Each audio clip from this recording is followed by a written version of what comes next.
Welcome back, all you Fabricans and Fleshbags, to the super, not funny show reviews. And today we're reviewing episode 10, the season finale of Only Murders in the Building season 2. And it's entitled, I Know Who Did It. This is coming to you from Hulu and FX. So, was it good? Was it bad? And should you be watching? Well, we've finally hit it. Episode 10, the season finale. It's time to wrap up this mystery. It's time to find out who murdered Bunny Folger.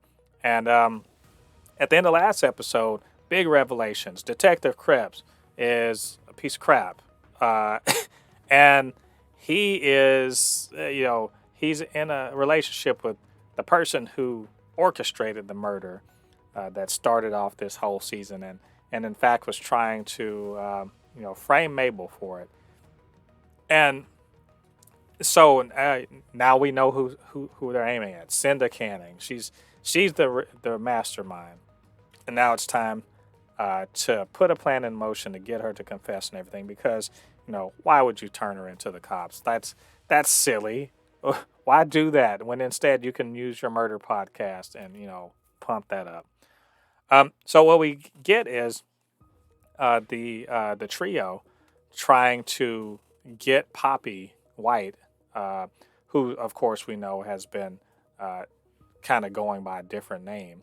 That she says she's at the murder victim or the disappearance victim, but in fact has been going under an assumed name.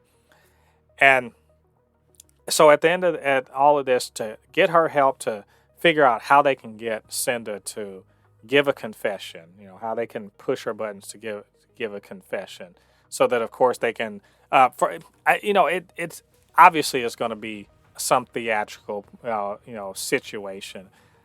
When you like to think that Oliver, he's the big theatrical and over the top person, but no, Charles, he's totally into it too, and so is Mabel.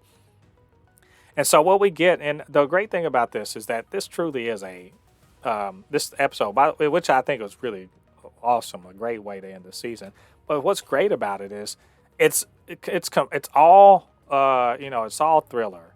It's all the setup and everything has been done in the previous episode. This is all the final bit where you reveal everything. If this was Clue, this entire episode would just be the part where he's where Tim Curry's running around explaining how so and so did whatever.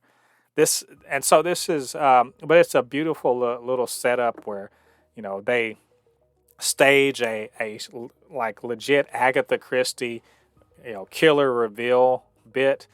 They enlist people in the in the building who we've gotten to know a lot more over the season. They enlist a bunch of them to be parts in this setup, and to get Cinda to confess. And it's all it's all quite fun. That's all I can say. It's very fun. As it proceeds, I mean, it really feels like you're watching a TV drama, TV murder mystery, Murder She Wrote or something like that, or Columbo. And the beauty of it is that if you were really paying attention, you probably could have figured all of this out. But even if you didn't, the reveal is so great.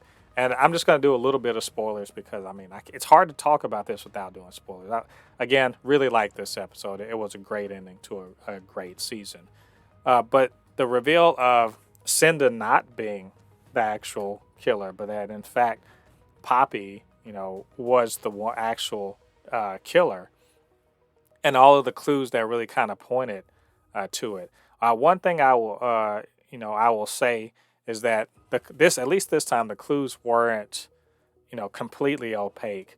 The whole 14 Savage thing, that, would have made more sense. But in a way, it's a little annoying that this show actually sometimes makes it so that it's not really that easy to, actually, guess who it is, only because some of the clues aren't actually available to us as audience members. But all that being said, the beautiful setup with setting up Cinda and then bringing in bringing in Alice and that whole fake blood and fake stabbing and everything like that, just to get Poppy to, sort of confess and everything like that. So beautifully done. Like I thought for a moment, I was like, did they really kill Charles? And then it took me a minute to be like, that's no, this it's a little too convenient. It was all very fun. Just remembering that it's all a setup. So the way they bring that all together, beautifully done, beautifully acted, uh, totally in character, and what's great is it really makes me think that, man, all of the you know people that live in the Arconia. First of all, they're all characters, and they're characters that I absolutely want to see more of. I'm so glad that they took the time to investigate some of these, really peripheral side characters, give them, more of a real character stories, kind of, pull back away from the trio so that we can see the rest of the cast a lot more. It really kind of made this finale that much better because you knew these people who were participating in this little ruse. So, and I liked, once they did that and they finished the podcast off and it, seemingly copacetic with Cinda and everything. I like the time jump. It was a beautiful that there's a time jump and that because of, everything that happened on Only Murders, the podcast, Charles, he's got a new bump in his career. He's got a new woman in his life.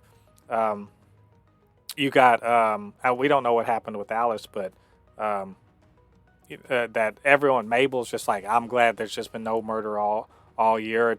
Oliver gets to, direct on Broadway again, and he's good with his son, which, by the way, I want to shout out that the whole bit with him and his son, Will, Oliver and Will knowing, like, I know, even if it's not my biological dad, you're my dad. And that was such a beautiful moment.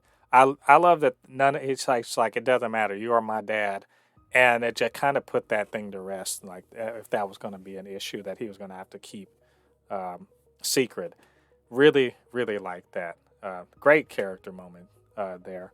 But to later on see, of course, because it seems to be this is the way that Only Murders is going to go. At the end of the season, there's going to be a murder that's going to start off the next step, the next season. And man, they went hard on this one. They went so hard on it because they bring in Paul Rudd, and who apparently has some kind of terrible rivalry. He's playing an actor, of course, that's in Oliver's play, and Charles is in it also. And are just like they just don't get along. And then there's this terrible, he falls dead, apparently some kind of poison or whatever, on stage. And, of course, Charles is going to be the prime suspect. So the great way of him, dying literally on stage on the premiere night of the play is in front of all those people. It's just a beautiful setup, absolutely beautiful setup for what I'm going to already say it's probably going to be a third, and very triumphant third season. It's got a huge huge opening that I cannot wait to see. So I could keep going on. I really could. Just shout outs to Steve Martin Short, Selena Gomez. They're the anchors. They were doing so much great heavy lifting. Selena Gomez in particular, like there's a lot of this was around her being set up, and to see her really, just be a strong anchor on this team it's nice to see. She's doing great work here. The writing on this show this season was phenomenal. I've really felt like I got to know a lot of these characters a lot more than I did before, and I'm just excited. And it's just seeing the chemistry is so beautiful. It's wonderful to see the three of them on together. But even when they're interacting with other people, the chemistry is just great. It's just I love to see it, and I cannot wait to see season 3. Hopefully, Paul Rudd will be a series regular, so we can see how all of this came about. I'm just super excited, very happy for this season, and I highly recommend anyone who hasn't really gotten into Only Murders in the Building. This is a great time. You get 20 great episodes, and you won't be disappointed. So anyway, that's what I thought about this, this episode, this season.